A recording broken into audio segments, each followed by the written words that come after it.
Ayan, magandang araw sa ating lahat. Kuya Dels Vlog, nagbabalik.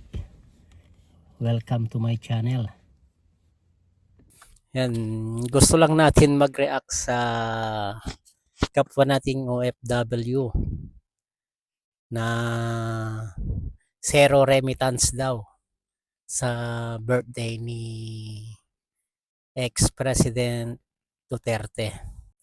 Sa totoo lang, ako marami akong kilalang may grupo dito. May mga member ng grupo, may mga officer ng grupo dito sa Milano.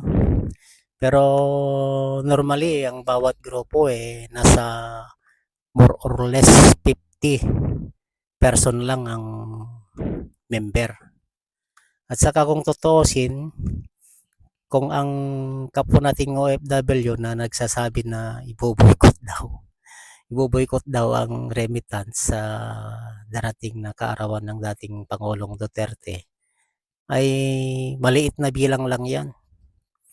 Kasi halimbawa ako, meron akong anak na nag-aaral na pinapadalhan.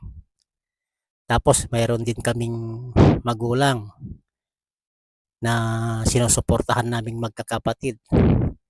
Alangan naman na susunod ako sa gusto mo. Kung halimbawa ako ay membro mo.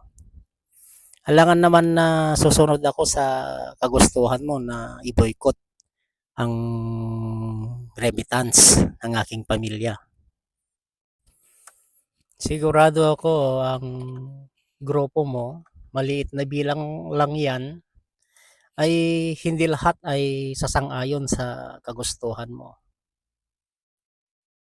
At saka kung kayo-kayo lang, hindi maapektuhan ang ekonomiya ng ating bansa. Alam mo kung ano ang mas maapektuhan?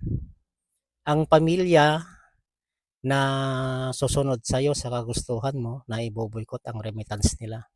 Yun lang. Yan lang ang gusto kong sabihin.